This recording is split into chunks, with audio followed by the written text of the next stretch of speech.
Donc d'abord, commençons par l'UE2 pour faire un rappel très rapide des thèmes. Vous avez en gros 6 grands thèmes structurants de l'UE2, avec, vous le voyez cette année, 2 nouveautés qui sont les thèmes 3 et 5. L'économie sociale et solidaire du monde des affaires et d'autre part, prévention et traitement des difficultés. Donc ce sont 2 nouveaux thèmes, donc vous pouvez être sûr que vous allez avoir des questions qui vont tourner bien évidemment autour de ces 2 thèmes. C'est pour ça qu'ils ont été ajoutés, évidemment. 2 types de questions en ce qui concerne l'UE10. Donc là, je passe à l'UE10, donc qui est ma spécialité, vous avez compris. Donc c'est pour ça que même si je vais m'efforcer d'équilibrer entre UE2 et UE10, ne vous étonnez pas si j'ai encore plus de choses à dire sur l'UE10, évidemment. Donc vous savez que pour ce qui est de l'UE10, donc comptabilité approfondie, donc 2 types de questions essentielles. Vous avez des questions de calcul et d'écriture, c'est à peu près, on va dire 60-70% du contenu.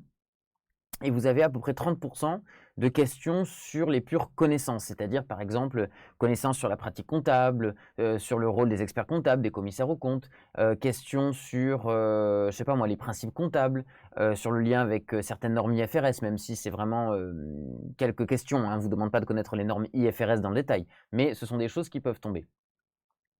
Donc Jamel, vous dites, il me manque que l'UE10, je veux m'inscrire. Bah écoutez, tant mieux si vous nous rejoignez, on est ravis et encore une fois, bienvenue chez nous.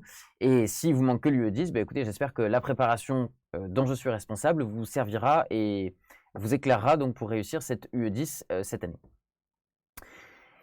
Juste une remarque, donc j'ai dit à peu près 70-30 entre les questions d'écriture et les questions de cours. Il est possible que ce ratio évolue dans les années à venir, puisque vous savez que le DCG a été réformé. La réforme n'a pas tellement touché la comptabilité, que ce soit comptabilité introductive ou comptabilité approfondie. Mais il était écrit quand même dans le cadre de la réforme que les questions de compréhension et de cours auraient tendance à prendre peut-être davantage d'importance dans les années à venir. Alors, honnêtement, ça ne s'est pas vu dans l'annale de 2020, d'ailleurs dont vous aurez accès à la correction à la fin du live. Mais il est possible, encore une fois, dans les années à venir, qu'il y ait un peu plus de questions de cours. Pour ce qui est de la présentation des thèmes, donc vous les avez ici, je vais pas les lire tous, mais vous verrez par la suite, j'ai fait quelques statistiques sur ce qui est tombé depuis 2008 et donc ça me permettra de vous aiguiller peut-être sur les thèmes qui risquent de tomber cette année. Donc globalement, voilà, je vous ai dit, l'épreuve n'est pas modifiée, sauf que certains thèmes ont été supprimés, donc ça c'est bien, notamment ceux sur la consolidation, et donc davantage de questions autour des normes IFRS.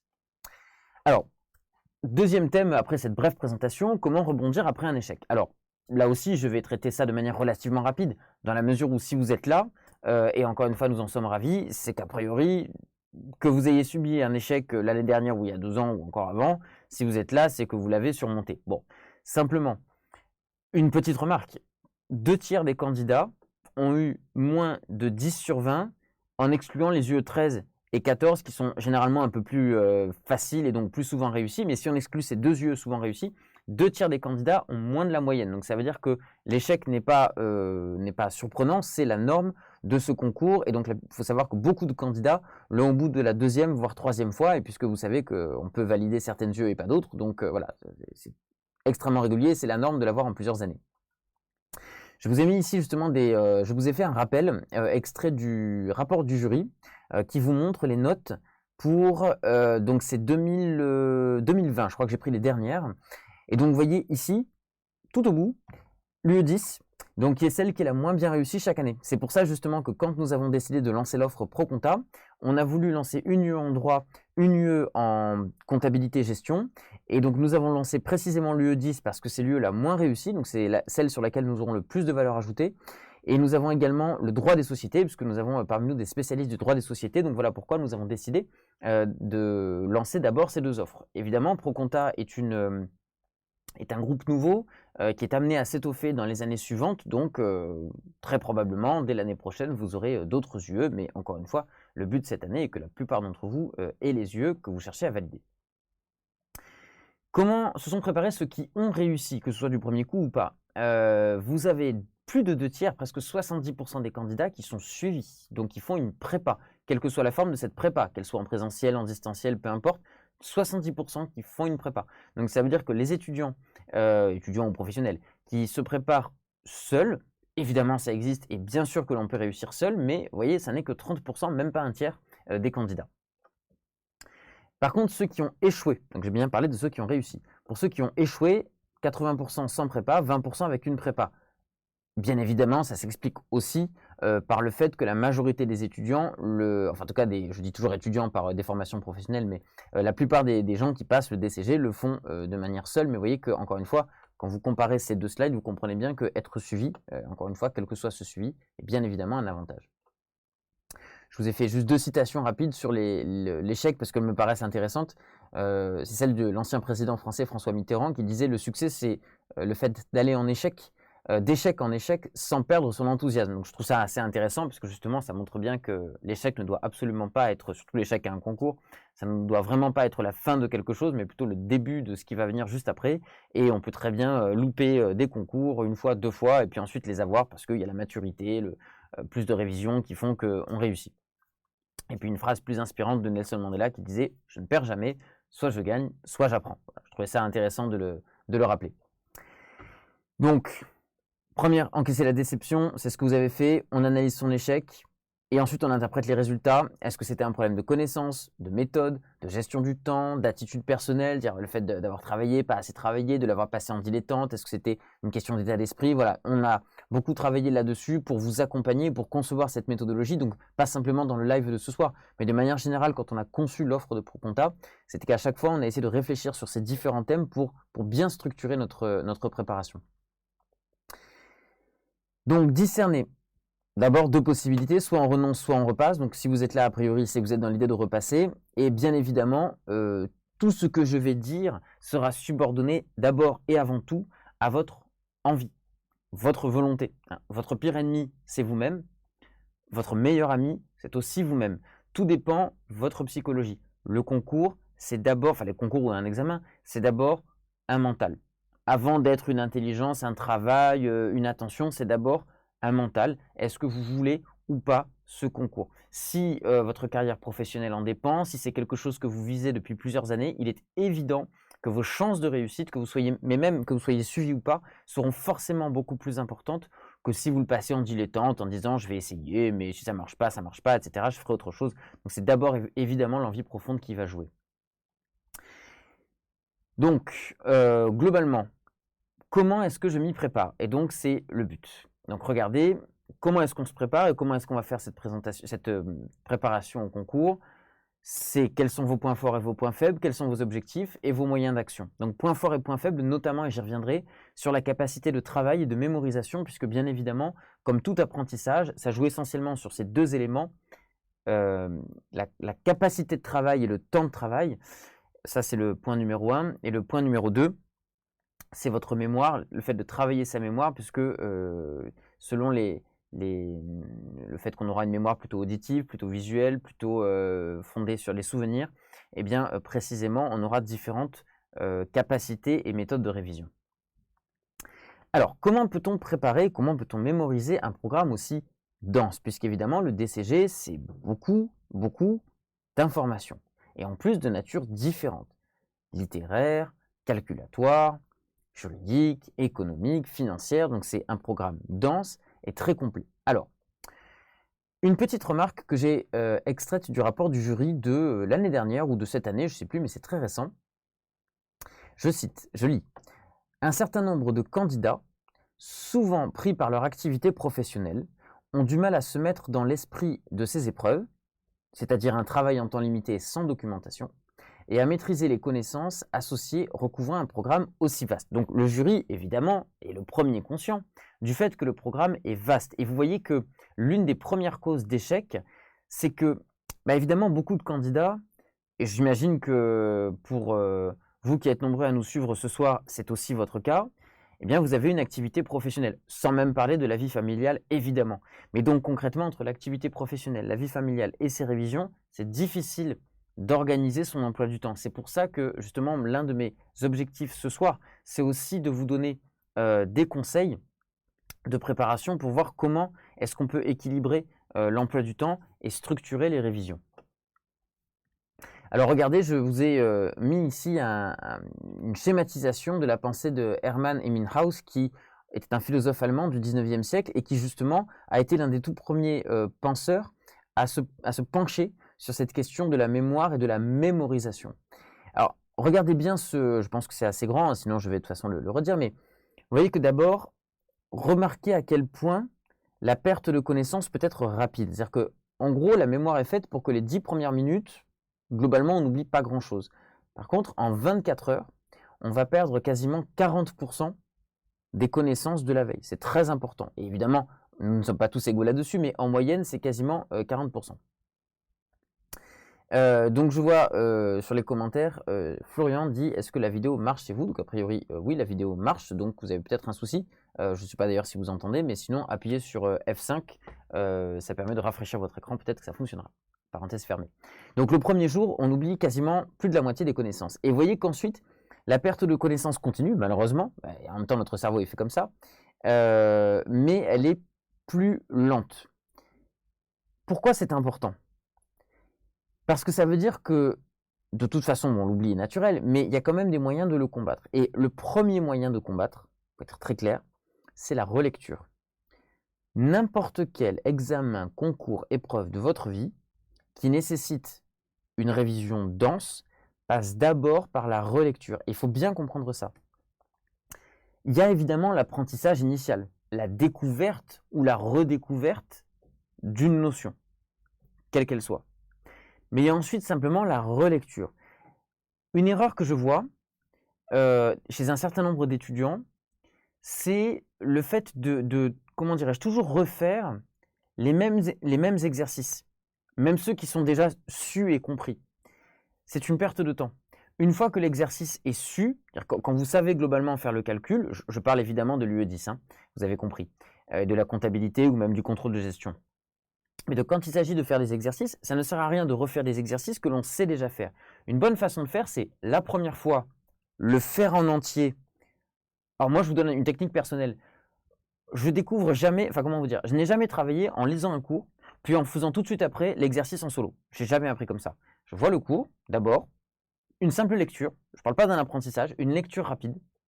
Ensuite, je fais véritablement un exercice avec le corrigé, sous les yeux, c'est-à-dire que je regarde question par question.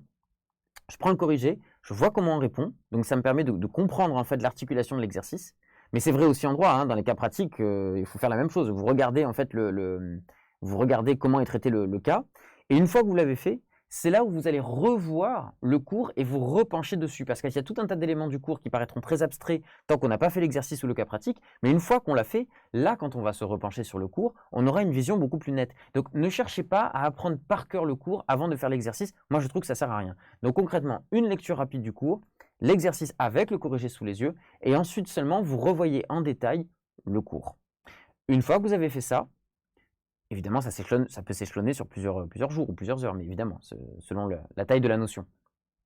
Mais une fois que vous avez fait ça, alors seulement, vous serez prêt à faire des cas pratiques ou des exercices potentiellement tout seul, voyez? Mais il ne faut pas chercher à le faire dès le départ. Il faut vraiment avoir d'abord une bonne compréhension en ayant fait des allers-retours entre corriger et cours avant de se lancer dans les exercices. C'est d'ailleurs pour ça, j'en reparlerai, mais c'est pour ça, alors je parle de l'UE10 en particulier que j'ai préparé pour vous, c'est pour ça qu'il y a des fiches de cours dans lesquelles il y a des exercices corrigés, et en plus, à côté, il y a des fiches d'exercices avec le corrigé qui est un peu séparé si vous voulez le faire en solo. Vous voyez, donc j'ai vraiment adapté cette méthode-là par rapport à ma propre expérience.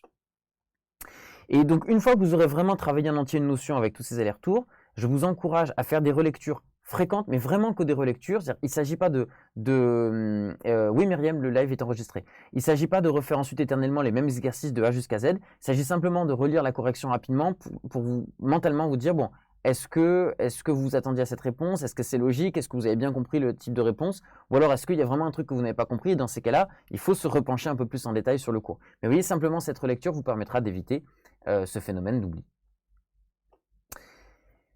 Faut-il réviser certains thèmes en priorité? Donc sur la méthode, voilà déjà un début de méthode. Mais faut-il réviser certains thèmes en priorité? J'ai deux réponses. La première réponse, qui est la vraie bonne réponse, c'est de dire il faut tout travailler. Ah, c'est toujours pareil, c'est le prof qui s'exprime. De toute façon, un concours, c'est un ensemble de notions et il faut tout travailler. Toutes les notions. Celles qui tombent souvent, comme celles qui ne tombent pas souvent. Il faut être clair. Si vous visez une excellente note, c'est-à-dire au-delà de 15, il faut tout travailler à temps égal, à quantité égale et à qualité égale. Néanmoins, je sais, par expérience, que certains d'entre vous vont essayer d'être plus stratégiques vis-à-vis de ça. Surtout, je dirais, ceux qui visent la moyenne. Quand je dis la moyenne, c'est-à-dire entre 10 et 12, vous voyez? Dans ces cas-là, effectivement, il y a certains thèmes dont on sait qu'ils ont une plus forte probabilité de tomber. Soit parce qu'ils sont plus importants, soit parce qu'ils sont plus techniques, soit parce qu'il y a eu des réformes récentes, notamment je pense souvent à la comptabilité, mais il y a des réformes de temps en temps des normes comptables. Donc dans ces cas-là, on sait que dès l'instant où il y a une modification importante des normes, on sait que l'année d'après, à tous les coups, ça va tomber au DCG. Alors, de manière générale, avant de parler de chaque UE, vous connaissez peut-être le principe de Pareto, qui est le principe des 80-20. Qui s'applique d'ailleurs à beaucoup de choses, mais en particulier ici. Le principe de Pareto consiste à dire que 20% du programme va entraîner 80% des questions. C'est pas de la science exacte évidemment, mais c'est pour vous dire qu'il y a vraiment quelques thèmes, et ça je peux le confirmer pour notamment l'UE2 et l'UE10, il y a vraiment certains thèmes qui tombent pratiquement chaque année ou tous les 2 ans, parce qu'on sait que c'est un vivier de très nombreuses questions. Donc il y a effectivement certains thèmes sur lesquels il faut focaliser en particulier, et je dirais que si vraiment vous devez trier, encore une fois je vous encourage à ne pas le faire si vous avez le temps de ne pas le faire, mais si vraiment vous devez trier, alors focalisez vos révisions sur certains thèmes qui doivent être su, mais alors vraiment parfaitement. Vous voyez, pas simplement le principe, il faut que vous connaissiez parfaitement le cours, son contenu, les cas particuliers, le corriger, etc. Alors, regardez d'abord sur l'UE2.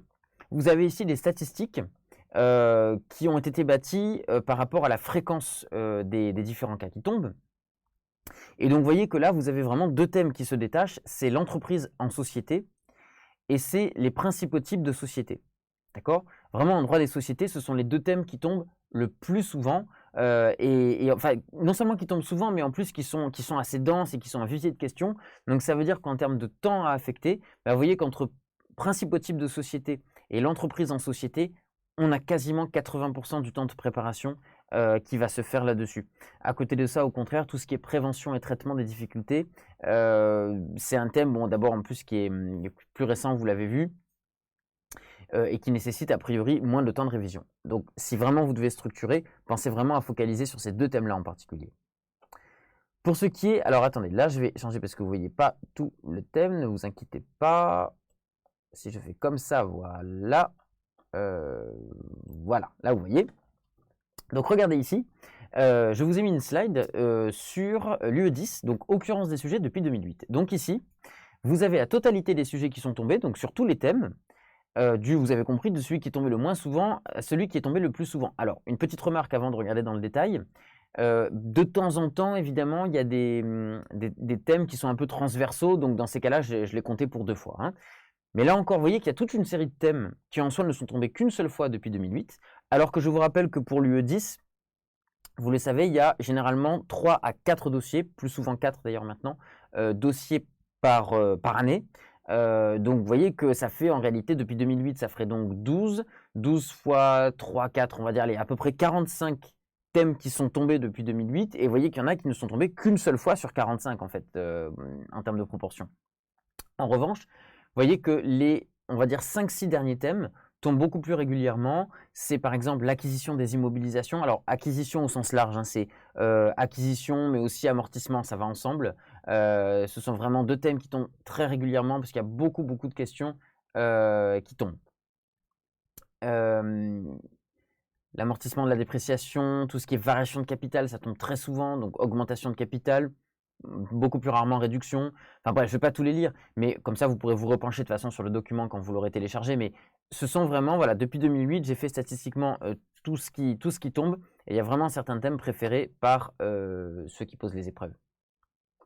Du coup, je repasse en slide normal. J'ai ici identifié quelques sujets que j'appelle brûlants. Alors, qu'est-ce que ça veut dire brûlant? Soit des thèmes qui tombent souvent, tous les 2 ans, voire pas jamais tous les ans, mais au moins tous les 2 ans, soit des thèmes qui sont récents, et donc sur lesquels il y a potentiellement tout un vivier de questions. Et donc vous voyez que j'en ai identifié 7 ici. Il y a d'abord, alors c'est pas dans l'ordre, enfin il n'y a pas d'ordre spécial, ils sont tous importants, mais il y a d'abord le traitement spécifique de certaines immobilisations. Donc ça c'est un thème assez récent, c'est tout ce qui est les quotas d'émission. production d'immobilisation, ça c'est fréquent, mais voilà, les quotas d'émissions, gestion de stock, c'est quelque chose qui est relativement nouveau, donc ça vaut le coup de s'y pencher. La question des logiciels, ça tombe assez régulièrement. Les événements postérieurs à la clôture. L'affectation du résultat, ça tombe tous les 3 ans.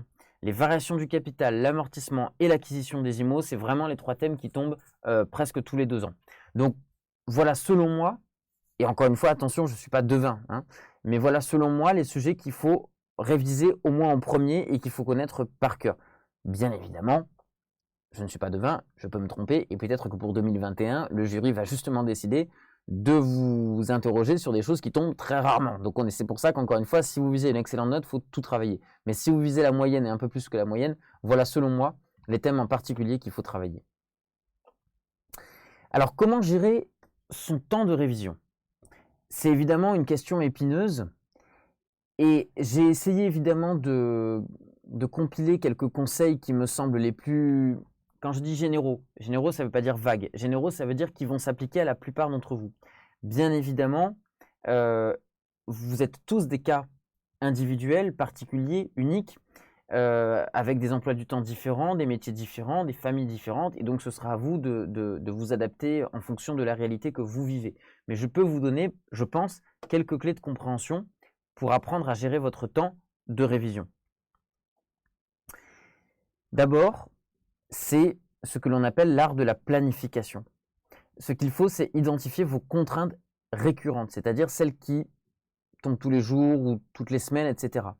C'est tout bête, mais j'imagine que certains d'entre vous, vous avez des enfants, un ou plusieurs, et donc vous devez aller les chercher selon leur âge, à la crèche, à l'école, etc. Et donc il y a voilà, des rendez-vous récurrents que vous ne pouvez pas déplacer. Et donc dans ces cas-là, il faut vraiment les enregistrer sur votre planning parce que vous savez qu'un peu avant, un peu après et pendant, vous ne pourrez pas travailler.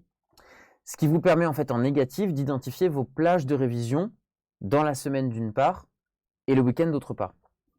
Ce qui est très important, c'est qu'une fois que vous aurez identifié par la négative, donc en fait dans les trous, une fois que vous aurez identifié vos plages de révision, qu'elles soient d'une demi-heure ou d'une heure ou de 2 heures si vous avez du temps, il faut essayer de vous y tenir le plus possible. Il vaut mieux être sévère avec soi-même. Je veux dire par là qu'il vaut mieux, dès le départ, identifier de plus faibles plages de révision. Si c'est qu'une heure, c'est qu'une heure. Vous voyez, plutôt que de dire c'est bon, j'aurai le temps, 2 heures, finalement les 2 heures se transforment en 1 heure. Non, soyez sévère au départ en disant bon, a priori je n'aurai qu'1 heure. Si vous avez plus, tant mieux. Mais par contre, une fois que vous avez identifié ces moments-là, essayez de structurer vos 18 semaines qui viennent de telle manière à ne pas être dérangé pendant ce moment. Je sais bien que la réalité est toujours faite d'imprévus et que de temps en temps, ce ne sera pas possible. Il ne faut pas culpabiliser si exceptionnellement, ça n'est pas possible. Mais essayez de faire en sorte que pour vous-même, par rapport à vos proches, etc., qui pourraient vous appeler à ces moments-là, essayez quand même de bien garder ces plages-là, ce qu'on appelle de les sanctuariser, de telle manière que vous puissiez être serein dans vos révisions. Et bien donc, vous voyez, j'ai écrit sanctuariser ces plages de travail, établissez un planning de révision pour vous motiver et apprendre, voilà, garder ce rythme. C'est très important la routine dans les révisions. Ça me permet aussi de dire que lorsque vous aurez créé votre planning de révision, essayez de positionner vos thèmes de révision de telle manière à ce qu'elles s'adaptent à votre planning. Je veux dire par là qu'il y a des thèmes qui, en 20 minutes, une demi-heure, peuvent être révisés. Donc dans ces cas-là, privilégiez les plages courtes pour ces thèmes faciles ou courts. Et évidemment, si vous avez, il faut au moins de temps en temps vous planifier 2 bonnes heures parce qu'il y a des thèmes qui sont plus compliqués. Alors je connais moins l'UE2, mais par exemple par rapport à l'UE10, quelque chose qui va porter sur les amortissements, c'est technique, c'est long, et donc dans ces cas-là, c'est important d'être capable de garder des heures, plusieurs heures potentiellement libres pour pouvoir vous pencher dessus.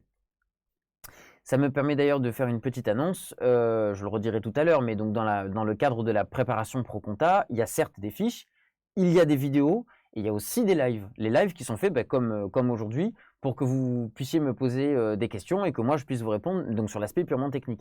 Et il se trouve que dès la semaine prochaine, nous aurons un live, le live numéro 3, sur les amortissements, ce qui est l'un des points très techniques justement du concours, et c'est le thème qui tombe le plus souvent. Donc bah voilà, si jamais vous vous êtes inscrit d'ici là, je fais du teasing entre guillemets, c'est presque involontaire parce qu'on n'avait pas planifié comme ça, mais sachez que la semaine prochaine, je ferai un live très important sur tout ce qui est amortissement, l'amortissement linéaire, le dégressif, le dérogatoire, par unité d'œuvre, l'amortissement par composant, la question des provisions pour gros entretiens. Enfin, vous voyez, c'est vraiment un truc très complet. C'est un live qui sera donc mardi soir prochain à 19h30 et qui durera, à mon avis, une bonne heure et demie. On fait exprès d'ailleurs de positionner les lives tard le soir parce qu'on sait très bien que certains d'entre vous, mais la plupart d'entre vous, vous terminez tard le travail, que vous soyez en distanciel ou pas, et puis vous avez encore une fois les enfants, donc voilà, on sait tout ça, donc c'est pour ça qu'on fait exprès de positionner les lives plutôt tard le soir, donc voilà, mardi prochain 19h30. Également, donc fixez-vous des objectifs pour chaque séance d'abord, et hebdomadaire de manière générale, en termes de nombre d'heures, d'accord? De telle manière à ce que si vraiment vous sautez une séance parce que vous n'avez pas le choix, essayez de la rattraper dans le cadre de la même semaine. Hein, n'oubliez pas ce graphique que je vous ai montré tout à l'heure. Si vous attendez trop longtemps entre deux révisions, ça ne marchera pas, vraiment. Donc il faut des plages, il vaut mieux peu de plages rapprochées qu'une grosse plage en disant oui, je travaille tout mon samedi et une fois par semaine. Hein, ça c'est mort, vous oubliez, d'accord? Il vaut mieux deux petites plages successives qu'une grande plage. Je parle bien de plage de révision. Nous ne sommes pas encore en été. Vous pouvez, si vous les connaissez, utiliser des outils de planification. Alors, c'est tout bête, hein, les post-it, ça fonctionne. Mais vous avez sinon, par exemple, Trello, qui est en gros, c'est une application ou un logiciel de planification, c'est-à-dire vous enregistrez toutes vos tâches, les choses à faire, etc. C'est assez pratique d'utilisation, c'est pas très compliqué pour le maîtriser. Donc, si vous n'êtes pas très à l'aise avec toutes ces applications-là, donc de toute façon, je ne vous en donne pas 10, hein, je ne fais pas de la pub, mais disons que celle-ci, ça fait partie de celles qui sont assez faciles à prendre en main, donc ça vous n'augmentera pas votre charge mentale que d'apprendre à utiliser Trello, par exemple. D'accord? Bon, il y en a plein, et utilisez ceux que vous connaissez et que vous appréciez de toute façon. Est-ce que c'est obligatoire? Non, bien évidemment. Vous pouvez être très bien organisé naturellement. Sur une simple feuille, vous mettez votre planning, hein, ce n'est pas un souci. Personnellement, je reconnais que pour mes propres révisions, j'ai jamais utilisé ces logiciels-là. Mais ça peut être utile si vous le pensez. Comment ensuite réviser efficacement? Alors, d'abord, première chose, ne vous noyez pas dans la multiplicité des sources. Il y a des tas de manuels qui existent, avec chacun leurs avantages et leurs inconvénients. Et je ne suis pas du tout contre l'utilisation des manuels, même si moi, j'en utilise pas. Mais n'en achetez pas 10. J'ai presque envie de dire, n'en achetez pas. Enfin, je veux dire par là qu'il y a tellement de sources aujourd'hui disponibles. Évidemment les nôtres, que nous vous fournirons. Mais vous avez également Internet. Internet est aussi une source d'information. Moi-même, pour préparer tout ce contenu, il y a évidemment toutes les connaissances personnelles, tous les fiches de cours que j'avais, qui étaient anciennes, que j'ai réactualisées. Mais il y a aussi parfois, sur des éléments techniques, je me plonge soit dans un gros manuel du DCG, soit sur Internet, évidemment en multipliant les sources, parce que de temps en temps, les sources ne sont pas d'accord entre elles, ça je vais y revenir. Mais donc voilà, ne multipliez pas les sources, choisissez une ou deux sources maximum. J'en profite pour dire que faites attention quand vous révisez en vous aidant d'Internet. Il y a quelques sites, je ne donne pas les noms, mais vous les connaissez sans doute, qui sont parfois assez complets et qui sont globalement plutôt bien faits. Hein. Mais il faut savoir que les normes comptables évoluent très régulièrement. Et de temps en temps, les sites ne se mettent pas à jour immédiatement. Ils peuvent se mettre à jour au bout d'1 an, 2 ans, 3 ans, voire parfois jamais. Donc dans ces cas-là, faites très attention. Je donne un exemple qui vous parlera peut-être si vous êtes des professionnels de la comptabilité. Mais par exemple, si je vous parle de méthode préférentielle, vous voyez, la méthode préférentielle, ça n'existe plus. Depuis d'ailleurs, ça doit faire quoi? C'était en 2017 que ça a changé, je crois, 2018, je ne sais plus, c'est assez récent, je crois que c'est 2018 de mémoire. Mais donc concrètement, le terme de méthode préférentielle n'existe plus. Maintenant, on appelle ça méthode de référence. Alors, ça ne change pas grand-chose sur le fond. Mais simplement, c'est un petit indicateur qui vous permet de voir si les fiches sont à jour ou pas. Et vous voyez, moi-même, quand j'ai commencé au tout début la préparation de cette UE10, au départ, spontanément, par habitude, j'ai utilisé le terme de méthode préférentielle. Et c'est au bout d'un moment, je dis non, méthode de référence. Et donc, j'ai corrigé a posteriori les fiches. Donc, évidemment, ce que je vous propose comme contenu est complètement mis à jour de ça. Mais c'est pour vous dire que voilà, quand on cherche sur Internet, faut faire attention parce que parfois, ce n'est pas toujours mis à jour. Et ça peut vous faire perdre des points, donc il faut faire attention. Ensuite, quelle durée pour une séance de travail? Encore, la bonne durée, c'est celle que vous pouvez consacrer. Mais disons que de manière générale, je pense que les bonnes séances de révision, c'est entre 30 minutes et, bon, j'ai mis 30-45, mais disons entre 30 minutes et 1 heure. Si vraiment vous savez bien travailler et que vous savez être concentré, vous avez un bon esprit de concentration, si vous avez des plages de 2 heures, c'est bien. Je pense que c'est pas nécessaire d'aller au-delà parce que le cerveau n'est pas capable d'acquérir trop d'informations d'un coup. Donc ne cherchez pas à dire voilà, samedi matin, j'ai pas les enfants, je travaille pas, je mets 4 heures. Non. À la limite, vous pouvez faire 1h30, une grosse demi-heure de pause, une demi-heure, 1 heure même, et de nouveau 1h30. Ça, pourquoi pas. Mais une séance de plus de 2 heures, c'est jamais utile. Et moi-même, d'ailleurs, quand je donne des cours, que ce soit en comptabilité, en finance, en gestion, en microéconomie, en macroéconomie, etc., parfois j'ai des étudiants qui me contactent un peu avant leur partiel en disant là, on va travailler tout le week-end ensemble. Non. Je refuse parce que je sais que, en fait, c'est inefficace. Donc concrètement, voilà, des séances entre 30 minutes, 1 heure pour la plupart, et de temps en temps, des séances de 2 heures, comme je vous l'ai dit, pour les thèmes les plus importants.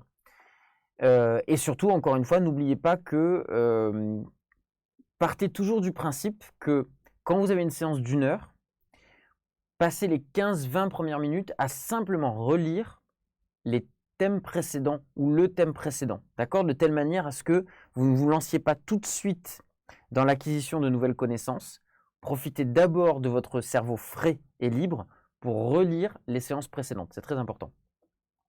Et bien évidemment, alterner les matières, c'est une évidence. Je l'ai écrit quand même, mais voilà, je pense que vous le saviez, bien évidemment. Ne surtout pas faire une erreur, c'est de dire, bah voilà, il me reste 18 semaines. Allez, le premier mois, je fais UE2, deuxième mois, UE10. Ah non, jamais, faut jamais faire ça. Il faut, si vous prévoyez, on va dire, allez, au moins 3, ça dépend de leur durée, mais au moins 3 séances de travail par semaine. Et chaque séance doit être consacrée à au moins une matière. Si vous avez une séance de 2 heures, et éventuellement, vous pouvez faire 2 matières différentes, ça permet d'alterner. Important aussi, lisez les observations du jury. Je l'ai fait pour vous, évidemment, donc je les résume ici, mais c'est toujours intéressant de savoir quels sont les éléments bloquants observés par les jurys. Et vous allez voir que ça permet aussi de démystifier un peu le concours. Il y a parfois des rapports du jury qui sont surprenants par le type d'erreurs qui sont faites. Regardez par exemple ici pour les UE d'abord de droit. Je lis. Le jury relève des difficultés à cerner le problème de droit soulevé par les questions et à identifier les thèmes associés. Donc là, c'est vraiment un élément ultra basique. C'est-à-dire que, j'allais dire, c'est le droit qui pose problème. C'est-à-dire que concrètement, les étudiants se trompent sur le thème et n'identifient pas, parfois, hein, les thèmes qui sont associés au cas pratique. Donc là, on est complètement en dehors du sujet. Donc c'est c'est le jury le relève, c'est que ça arrive plus régulièrement qu'on ne le pense. D'autre part, je cite, « Les questions qui appellent le développement de plusieurs points de droit sont souvent traitées de manière incomplète. Un élément de droit ne sera pas développé. L'application ne reprendra pas l'ensemble des points évoqués dans la règle de droit et les candidats manquent de rigueur. » Ça, c'est très étrange. Moi-même, je ne me l'explique pas toujours, mais à tous les niveaux où je peux enseigner, et j'enseigne de BTS jusqu'à Master 2 en économie, en gestion, enfin dans pas mal de matières d'économie-gestion. Et je confirme que lorsqu'il y a des questions, ce que j'appelle les questions doubles, par exemple, je ne sais pas moi, imaginez une question en finance qui serait de dire calculer le portefeuille d'équilibre, et enfin le portefeuille optimal, et commenter. Il y aura le calcul, il n'y aura pas le commentaire. Des tas de fois, vous avez des candidats qui sautent bien en tête, ils voient le début de la question, essayez une fois qu'ils ont fini, enfin une fois qu'ils ont fait la première partie, ils pensent, je ne sais pas si c'est le stress ou autre chose, mais ils pensent qu'ils ont fini et ils vont à la suite. Non, c'est la moitié de la question qui est perdue. Il faut absolument que vous ne cherchiez pas à aller trop vite. Lisez la question et faites bien attention quand vous avez une question double. D'accord? Faites ceci, puis cela. Analysez et commentez. Calculez et ceci, ça. Donc il y a souvent, pas toujours, hein, mais il y a souvent des doubles questions. Donc il faut bien penser à répondre aux 2 questions en une, sinon c'est entre un tiers et la moitié des points qui sont perdus et c'est vraiment dommage. Pour ce qui est donc toujours des UE de droit, dans le commentaire de document, le problème de droit est souvent mal posé, l'arrêt n'est pas souvent compris dans son intégralité. Les candidats éprouvent des difficultés à distinguer les arguments développés par une partie à l'appui de son pourvoi et la décision de la Cour de cassation. Donc ça, bon évidemment c'est moins ma spécialité, mais ayant quelques bases de droit, je peux effectivement là aussi en parler. Il est évident, vous le savez, que le droit, c'est une matière qui est rendue parfois délicate par la syntaxe des phrases.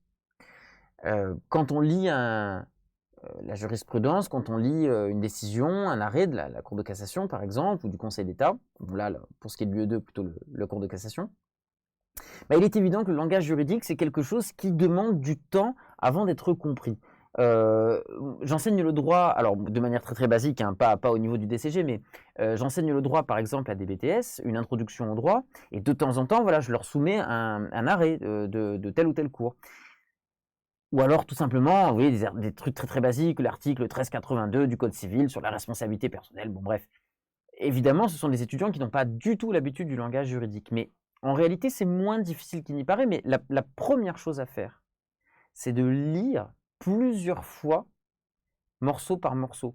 Parce qu'en réalité, vous savez, souvent, un texte de droit, ce qui est important, c'est le tout début et c'est la fin.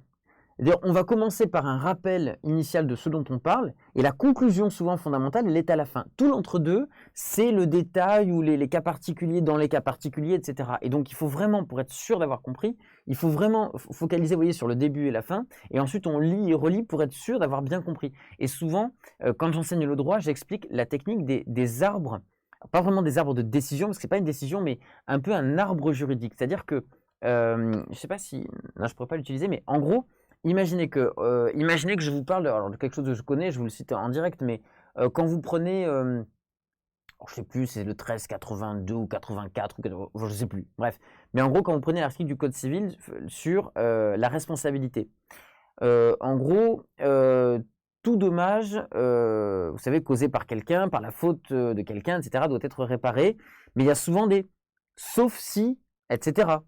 Eh bien, ce qu'il faut comprendre, c'est, vous voyez, le sauf si, en fait, c'est un embranchement. Donc, il y a l'idée générale, puis, en fait, il y a un cas 1, puis il y a un cas 2.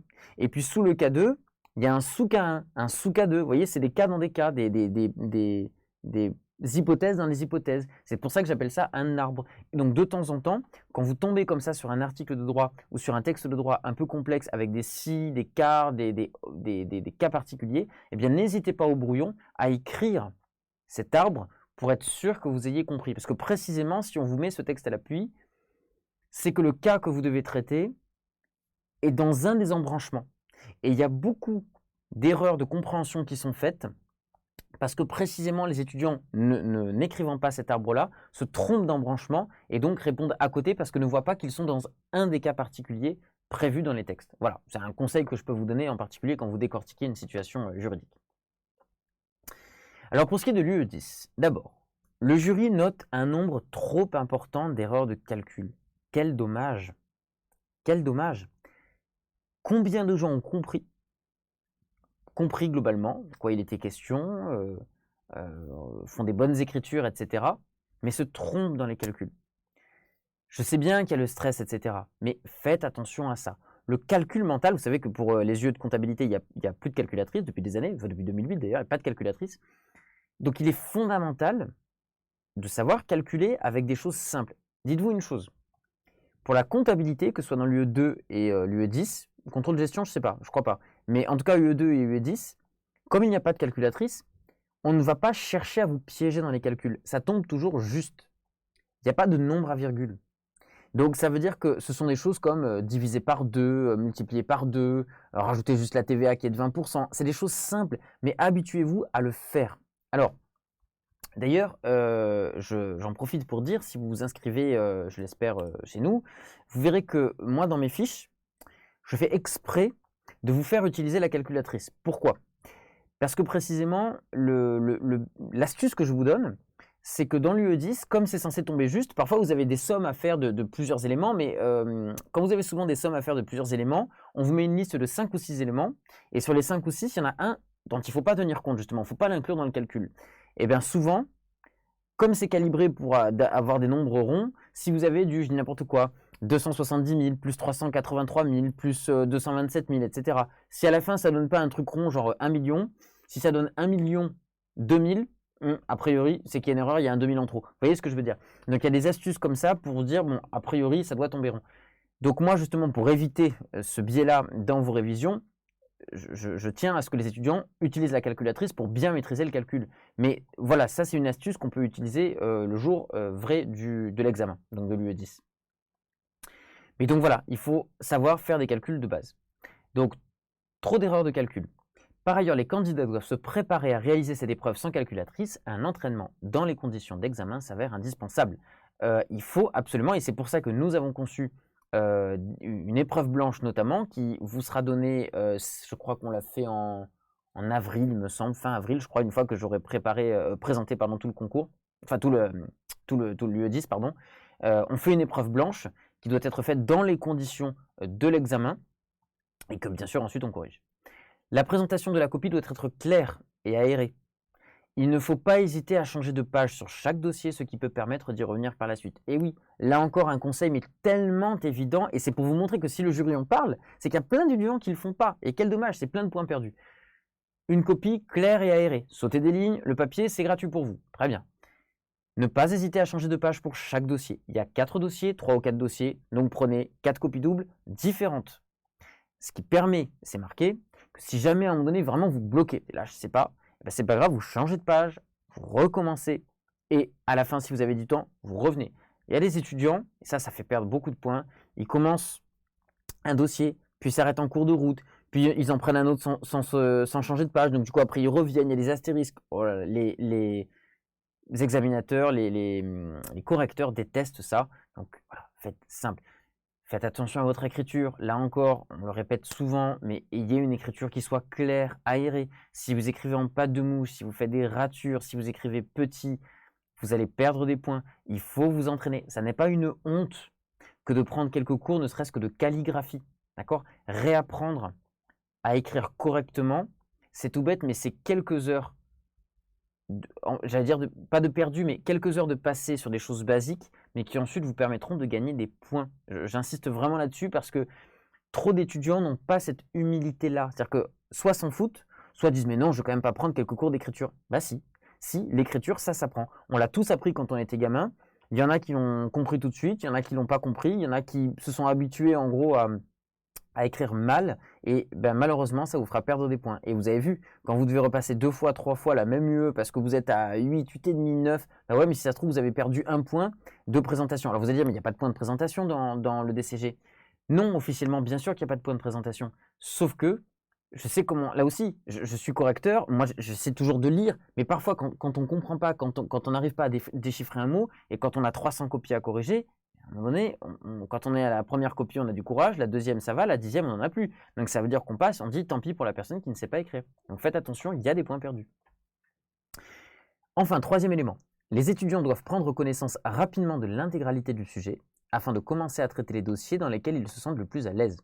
Il est important de lire attentivement les questions posées, je vous l'ai dit, afin de fournir une réponse adaptée. La relecture de ces réponses permet de vérifier pour le candidat s'il n'y a pas une omission de numéro de compte ou une omission de valeur. Oui, ça arrive aussi souvent pour l'UE10. C'est tout bête, hein, mais on commence à remplir un tableau, puis ensuite on est absorbé par autre chose, on oublie, on change de page et on oublie un numéro de compte, on oublie un intitulé. Ça arrive à tout le monde, hein, donc ça, il faut vraiment faire cet effort de relecture pour être sûr. Et donc bien évidemment, mais ça je pense que vous le savez, commencez à bien lire ne serait-ce que les thèmes des 4 dossiers et commencez par celui dans lequel vous êtes le plus à l'aise, puisque comme ça vous serez en confiance. Et puis c'est tout bête, mais bon, c'est quand même une épreuve où il faut être rapide. Beaucoup des étudiants n'ont pas le temps d'aller jusqu'au bout de l'épreuve, et donc commencer par le plus facile, ça permet là aussi de gagner des points, bien évidemment. Une recommandation que je vous donne, et c'est comme ça que nous avons structuré notre programme chez ProConta. Ça ne sert à rien de venir complètement à bout des programmes. Je ne suis pas en train de dire que c'est pas le même argument que de dire qu'il faut cibler les thèmes. C'est pas tout à fait ça. C'est que je parle de l'UE10 parce que c'est ce que je connais bien.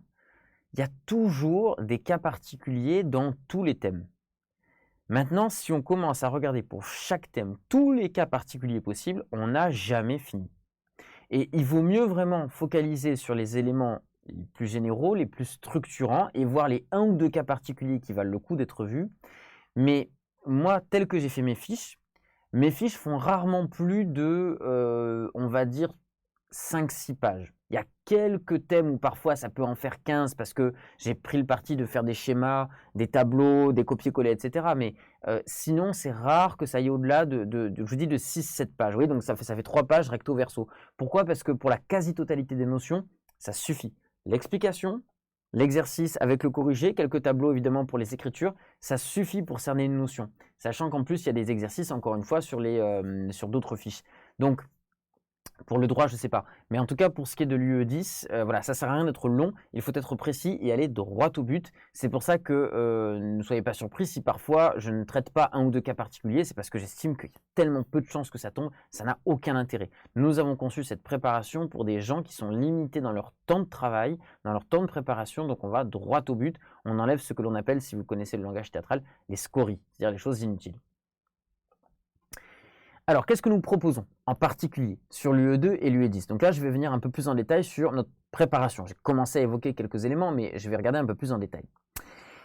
Donc, là, à partir de maintenant, n'hésitez pas, si vous avez des questions sur justement notre préparation, n'hésitez pas à les écrire sur le chat. C'est-à-dire qu'en même temps que je vais présenter ça, si vous avez des questions qui vous viennent à l'esprit, voilà, posez-les et dès que j'aurai la réponse, j'y réponds, bien évidemment.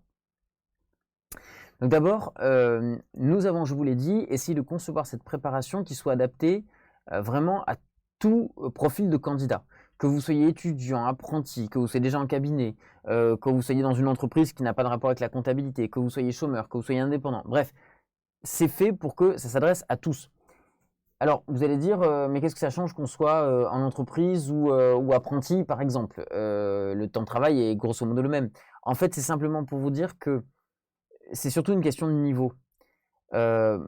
Parmi vous et parmi les gens qui sont déjà inscrits, les nombreux qui sont déjà inscrits à ProConta, et donc ceux avec qui j'ai déjà eu l'occasion de travailler ces dernières semaines, j'ai bien vu qu'il y a des gens qui sont parfois vraiment experts en comptabilité, donc ils viennent là pour chercher comment dirais-je, un entraînement supplémentaire et poser des questions techniques, et c'est pour ça qu'ils profitent des lives pour poser des questions assez pointues, très bien.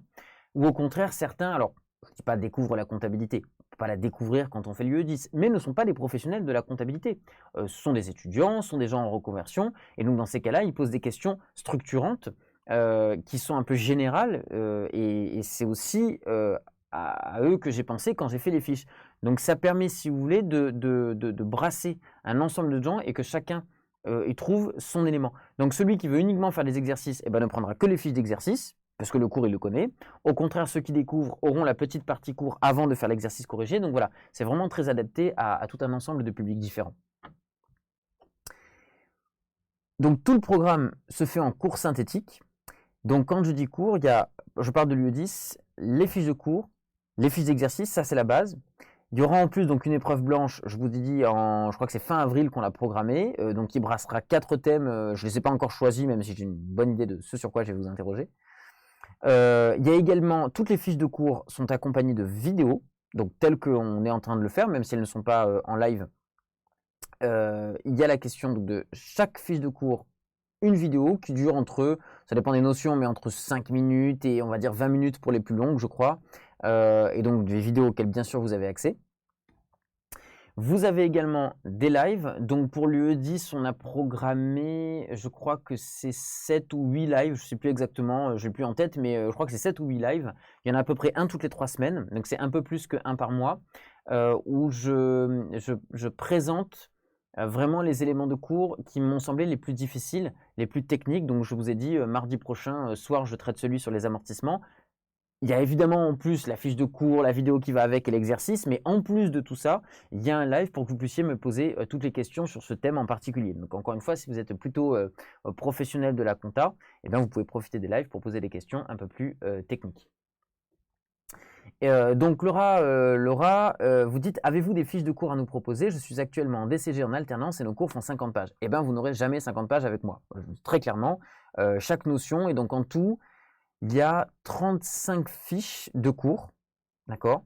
Et je vous dis, les fiches de cours, la plupart font entre 5 et 10 pages, rarement au-delà. Il y en a 2-3 qui font peut-être 30 pages parce que c'est très spécifique, mais en plus, il y a toute une partie que j'ai reléguée dans les annexes. Mais sinon, voilà, c'est entre 5 et 10 pages, ça suffit. Et je vous dis, il y a 35, je ne sais plus si c'est 35 ou 36, parce que j'en ai rajouté une un peu au dernier moment, mais il y a donc 35 fiches de cours plus 35 fiches d'exercice, où là encore, à chaque fois, il y a l'exercice et le corrigé. Donc, si vous voulez gagner du temps, vous sautez sur les corrigés, entre guillemets, et ça vous permet d'économiser du temps. Et sur la partie purement cours, sur les 35 fiches de cours, sur chaque fiche de cours, il y a déjà des exercices corrigés.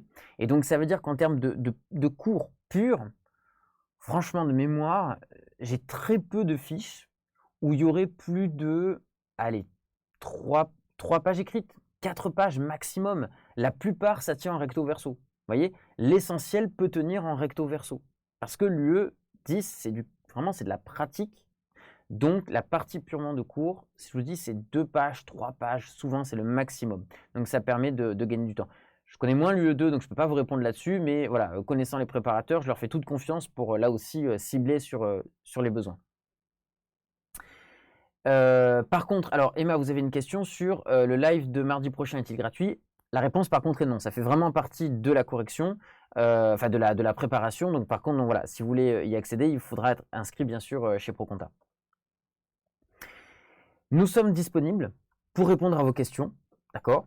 Que ce soit en live ou bien sûr entre les deux, hein, j'ai de temps en temps des questions qui me sont envoyées sur une fiche où il peut y avoir une ambiguïté ou sur un élément qui n'est pas compris par l'étudiant, etc. Donc nous sommes bien sûr joignables entre deux lives et on répond le plus rapidement possible à vos questions, généralement en 24-48 heures, voilà, vous avez la réponse, parfois même moins que ça.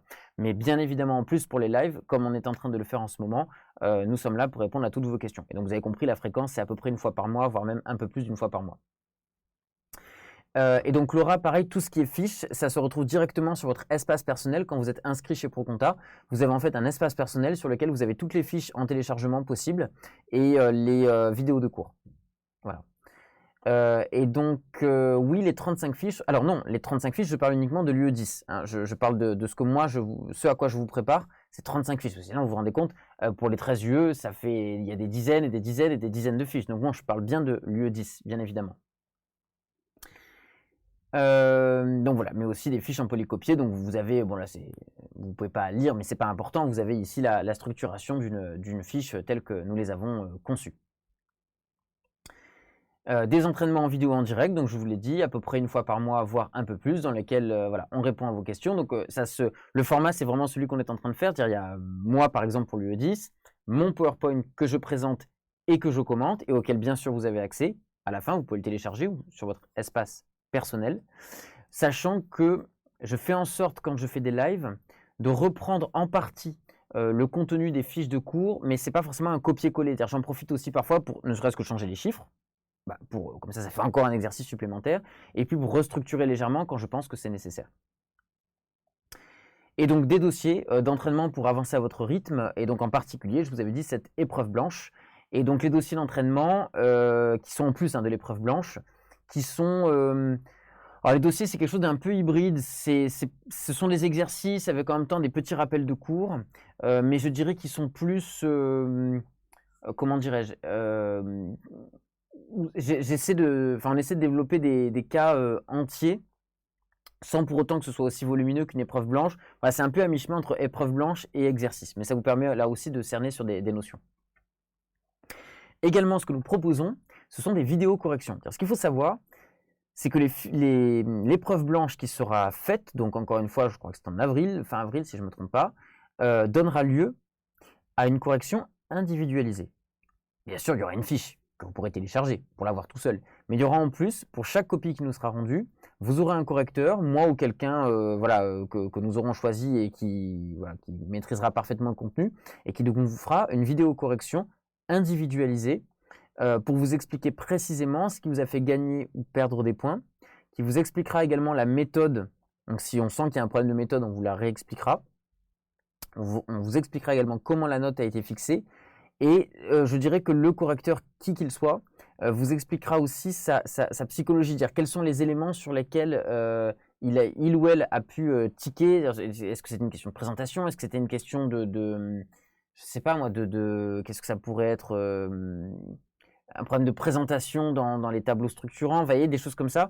Donc le correcteur vous expliquera voilà, qu'est-ce qui l'a conduit à avoir plutôt une bonne opinion de la copie ou une mauvaise opinion. Donc, étape 1, l'acquisition du programme. Donc vous aurez, dès l'instant où vous serez inscrit, vous aurez accès à la plateforme de cours, donc dès votre inscription, d'accord, pour chaque UE qui est préparé, donc UE 2 et 10 en ce qui nous concerne pour l'instant cette année. Un contenu que vous pourrez traiter à votre rythme. Donc vous avez des modules de cours en vidéo synthétique, des supports de cours par écrit et des exercices d'application. Ce que l'on fait généralement, c'est que l'on publie pas tout d'un coup. On publie, alors non pas au compte-gouttes, hein, vous avez, puisque là on est en janvier, vous avez déjà, je crois, au moins un quart, voire un peu plus, du programme que nous avons d'ores et déjà publié, peut-être même un peu plus, hein, peut-être même 30% maintenant. Mais donc ça permet à chacun, voilà, d'avancer à son rythme. Et puis je vous l'avais dit, des rendez-vous en direct, au moins un par mois, voire même un peu plus. Pour ce qui est de la méthodologie de l'entraînement, donc vous aurez donc ces fameux dossiers d'entraînement à préparer, d'accord, donc ils sont, je vous ai dit, un peu hybrides entre épreuves type concours et exercice. Pour les rendez-vous en direct, donc vous aurez le live de correction de dossier ou de méthodologie, donc avec votre enseignant référent, donc moi en particulier pour l'UE 10. Et vous avez aussi des rendez-vous mensuels de la prépa pour vous accompagner dans votre préparation. C'est-à-dire qu'au-delà des parties purement de cours techniques, vous aurez également des rendez-vous, je crois que c'est Amaury d'ailleurs qui le fait, qui va vous suivre une fois par mois pour répondre à des questions qui seraient transversales sur toutes les UE, pour vous rappeler des éléments de méthodo, donc que ce soit Amaury ou d'autres. Voilà, il y a aussi ça que nous ajoutons. Puis pour ce qui est du perfectionnement, donc une épreuve blanche originale. Quand je dis originale, c'est que alors pour ce qui est de ma part, pour l'UE10, c'est moi qui la conçois. Elle n'est pas encore conçue. C'est-à-dire que justement, j'attends presque le dernier moment pour la concevoir en fonction de toutes les remontées qu'on aura, tous les commentaires, etc. Donc pour vraiment cibler le besoin. Et donc il ne sera pas un copier-coller des épreuves précédentes. Hein. C'est pas juste je prends un truc de 2008, un truc de 2010. Non, je la concevrai de A jusqu'à Z. Le rendez-vous en direct, donc pour ce qui est du séminaire de correction. Et enfin, donc la formation est prévue pour terminer en mai 2021, juste après donc l'examen officiel du DCG. Il faut savoir, alors en termes de financement, que toutes nos préparations sont éligibles au financement par les organismes tiers. Donc vous connaissez, j'imagine, mon compte formation. Donc si vous êtes en entreprise en particulier, c'est éligible bien sûr à mon compte formation, donc sur demande, il n'y a pas de problème. Si vous êtes demandeur d'emploi, donc pareil, vous pouvez demander à votre conseiller Pôle emploi de financer tout ou partie de cette formation. Et vous avez également l'OPCO pour ceux qui connaissent. Là aussi, si vous êtes en entreprise, c'est un dispositif qui permet en gros à l'entreprise de cofinancer cette préparation. Notamment si vous êtes dans un cabinet d'experts comptables et qu'on vous demande, je sais pas, vous êtes secrétaire comptable et vous voulez devenir comptable tout court, voire même un jour expert comptable, et bien précisément, votre cabinet peut vous cofinancer tout ou partie de cette préparation. Donc le tarif, très simple, 450 € pour une UE, et 900 € pour 2 UE, donc c'est tout simplement x2.